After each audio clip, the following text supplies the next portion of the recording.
Hi, my name is Heather Edick and I am an instructional designer and teacher. People often ask me what an instructional designer does. Well, basically, we are the part of a teaching team that analyzes the needs of the learners in a school or a company, designs instruction, the lessons or courses and the materials used, develops the instruction and publishes it, implements it or gets it going, and then evaluates its effectiveness. Teachers who are really good planners and designers in their own right can usually do this on their own. But within companies, trainers often rely on the instructional designers to put together the material they will eventually teach.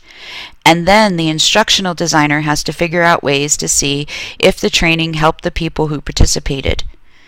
In my current role, I have really good teammates who can do the design on their own, so they use me as a resource if they get stuck.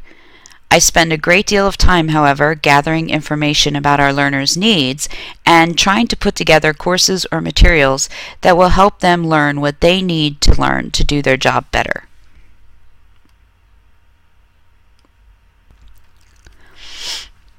In addition to instructional design, I manage our company's learning management system, which is based on Moodle.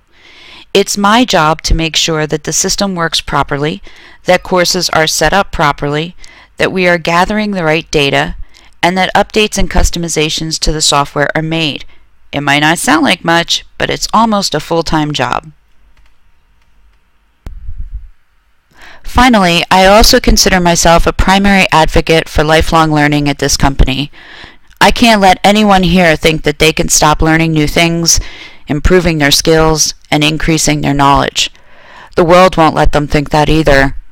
Everything is changing so fast today, especially technology, that learning, as an activity, is never over.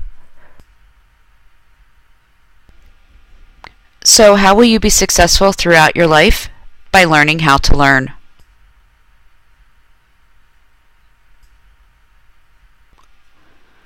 Here's a poll. Take a minute to think about when you think you'll know everything you need to know to be successful in life.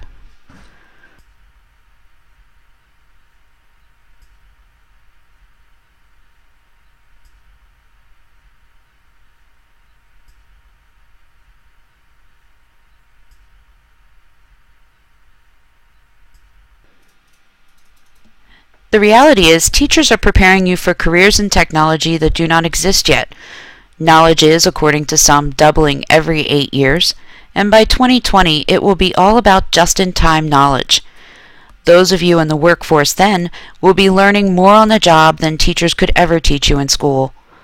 I think that we're already in the age of just-in-time learning, but that's just my opinion. At any rate, you need to be prepared to work in an environment in which you will be teaching yourself much more often than you now think. So if you're learning to teach yourself, what is a concept you need to understand? Metacognition.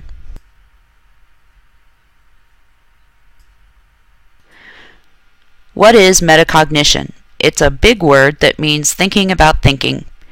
When you are thinking metacognitively, you're trying to figure out how you learn best, how you figure things out, and how you make sense of things going on around you. This year, my son learned about metacognition in school, and I thought that was just great. Teachers need to help you understand yourself so that you can be your best teacher as you grow.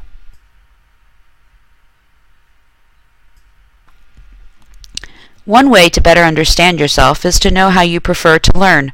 What's your style? Are you a visual learner? Do you prefer listening to someone talk about something new? Or do you prefer to learn by doing? Actually, most of us learn by combining 2 or all 3 of these methods, but it's good to understand how each one helps you to learn and which method is most enjoyable and productive.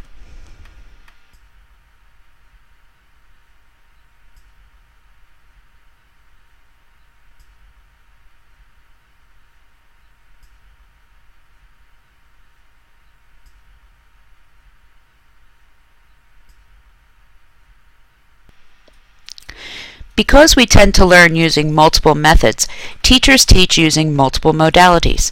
Modalities and methods are similar words. Basically, teachers use manipulatives when they can, audio when it makes sense, and text very often.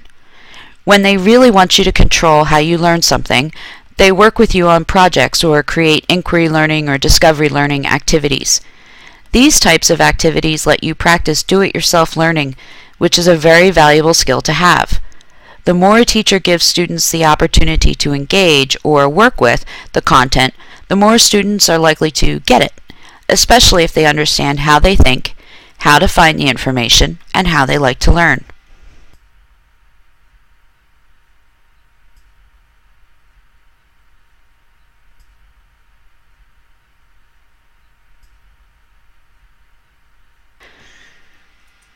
All this stuff, thinking about how you think, learning about how you like to learn, and learning things using multiple modalities helps you to become a self-directed learner. When you are a self-directed learner, you don't have to wait for a teacher to teach you anything. You know how you think, you know how you like to learn, and you have access to so much information at your fingertips that once you know how to find good and reliable information, which is something else that teachers teach you, you can do the work yourself.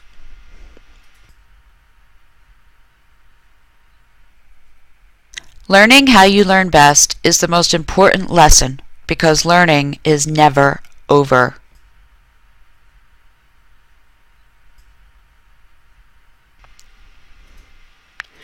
Am I saying that teachers are going the way of the dinosaur? No, I'm not saying that at all. In fact, I'm saying that the role of a teacher is changing from one who gives you information to one who helps you learn how to find it, construct it, and share it. Teachers say that they are moving from being a sage on the stage to a guide on the side. It's true, and it's exciting.